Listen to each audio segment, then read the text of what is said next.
Assalamualaikum warahmatullahi wabarakatuh. Perkenalkan, nama saya Siti Nurhaliza. Di sini saya akan menjelaskan tentang denial of service. Yang pertama, kita akan menjelaskan tentang pengertian denial of service terlebih dahulu.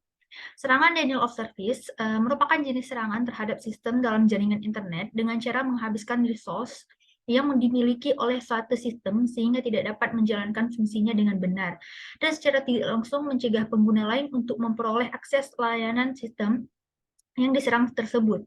Serangan denial of service memanfaatkan kelemahan sistem pada keterbatasan sumber daya, baik bandwidth, kemampuan menyimpan memori, server, dan kelemahan lainnya. Kebanyakan DOS menyerang bisnis kecil hingga menengah yang tidak memiliki sumber daya yang besar. Pada dasarnya, tujuan penyerangan hanya untuk membuat sistem lumpuh, tapi tak jarang juga ada yang kemudian meminta biaya tebusan untuk menghentikan serangan. Dalam serangan DOS, penyerang menggunakan satu komputer dan satu koneksi internet saja ketika meluncurkan serangan. Untuk meluncurkan serangan yang berskala lebih besar, penyerang bisa menggunakan banyak komputer dan banyak koneksi internet yang dikontrol secara bersamaan dengan menggunakan botnet. Botnet merupakan sejumlah komputer yang terinfeksi malware tanpa disadari oleh penggunanya. Serangan DOS secara bersama-sama tersebut disebut distribute denial of service. Nah, cukup sulit memastikan website yang terkena DDoS attack tanpa bantuan ahli IT. Terlebih, gejala yang timbul mirip dengan permasalahan umum seperti koneksi internet yang lambat dan lain sebagainya. Namun ada beberapa gejala yang bisa menandakan jika websitemu terkena DDoS attack. Ini berikut ciri-ciri website yang terkena DDoS attack. Yang pertama, ada terjadi peningkatan traffic yang sangat padat pada bandwidth, baik download maupun upload. Peningkatan ini terjadi secara tiba-tiba dan berlangsung secara terus-menerus. Jika sasaran DDoS attack adalah pengguna VPS atau Virtual Private Server, maka pengguna bandwidth pada VPS tersebut bisa mencapai limit hingga VPS tidak bisa lagi diakses. Yang kedua, ada peningkatan traffic yang terlihat tidak wajar. Alamat IP atau pengunjung memiliki profil atau perilaku yang sama seperti lokasi, tipe perangkat, browser yang digunakan, dan lain sebagainya. Lalu yang ketiga, ada pemakaian CPU yang sangat tinggi meskipun tidak ada aktivitas yang berjalan. Tingginya load pada CPU menyebabkan kinerja CPU menurun, sehingga website atau layanan online tidak bisa diakses. Yang keempat, ada koneksi internet menjadi lambat, sehingga membutuhkan waktu yang lebih lama untuk mengaksesnya, atau bahkan tidak bisa diakses sama sekali. Yang kelima, terdapat spam email dalam jumlah banyak yang datang dalam waktu yang hampir bersamaan. Nah, apa sih dari tujuan serangan ini? Yang pertama, kita bisa menghabiskan bandwidth. Sebuah serangan di DOS attack menggunakan resource jaringan yang sangat besar karena paketnya sangat banyak. Hal ini menyebabkan bandwidth yang dipergunakan oleh korban hendak habis. Perihal jadinya ini sering dialami oleh sebuah internet service provider atau ISP. Yang kedua, ada memutuskan koneksi antar server dalam sebuah sistem perusahaan. Server satu dan server yang pautnya saling terhubung menjalankan servis. Misalnya DNS server sebuah ISP hendak berkomunikasi dengan internet pelanggan ISP tersebut. Jika DNS tersebut mendapatkan DOS attack, karena kliennya dari ISP tersebut probabilitasnya besar, terdapat memperagakan browsing website di internet. Software korban, contohnya kerusakan yang sering dihadapi pada korban adalah kernel panik. Yang ketiga, ada mencegah korban menggunakan layanan. Sebuah server menjalankan layanan di internet kepada yang menginginkan layanan, misalnya website www.google.com. Mendapat DOS attack karena probabilitasnya besar jika telah terjadi yang buka website www.google.com. Website tak hendak buka di browser internet. Dalam mempunyainya mendapat DOS attack. Web server tak bisa memberikan layanan karena CPU dan RAM sibuk melayani DOS attack. Yang keempat yaitu merusak sistem. Beberapa teknik dari DOS attack yang berbahaya menyebabkan kerusakan secara permanen terhadap hardware. Lalu ada jenis serangan DOS. Yang pertama ada serangan volumetrik.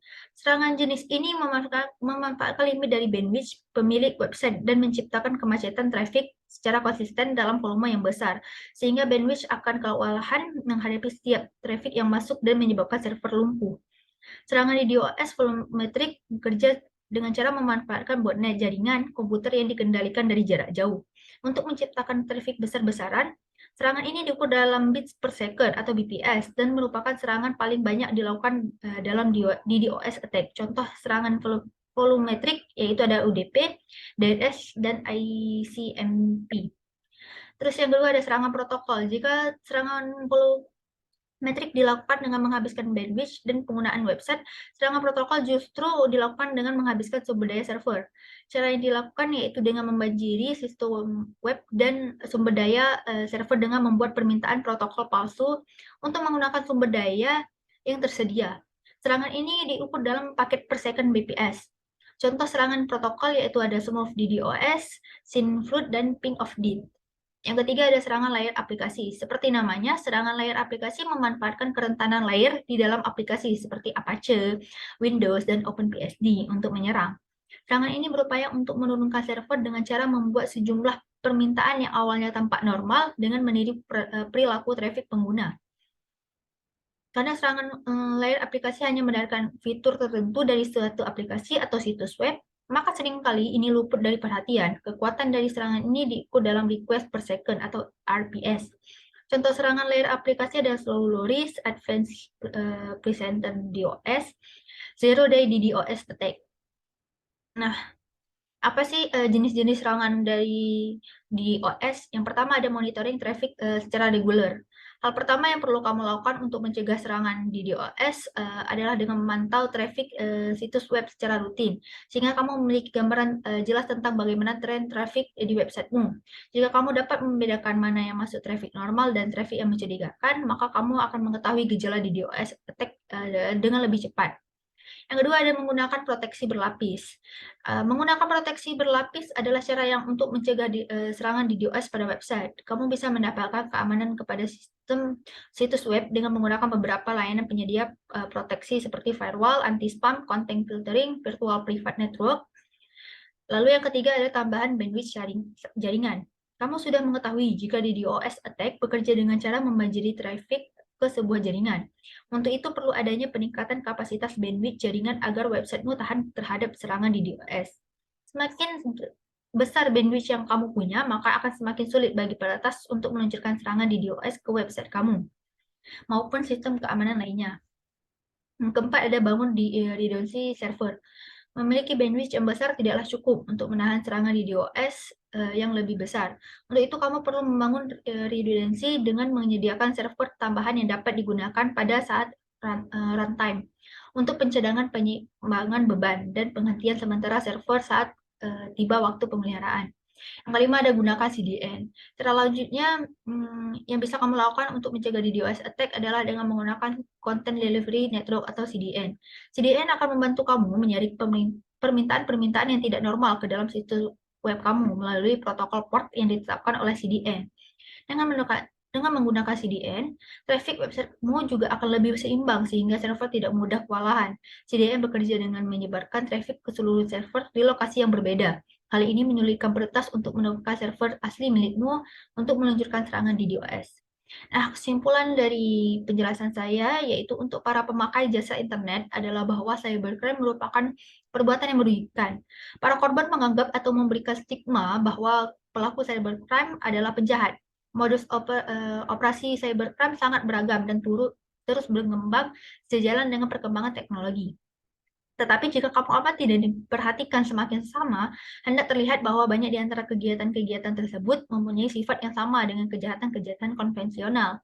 Perbedaan utamanya adalah bahwa cybercrime melibatkan komputer dalam pelaksanaannya. Kejahatan-kejahatan yang berkaitan dengan kerahasiaan, integritas, dan keberadaan data dan sistem komputer perlu mendapat perhatian khusus, sebab kejahatan-kejahatan ini mempunyai karakter yang berlainan dari kejahatan-kejahatan konvensional.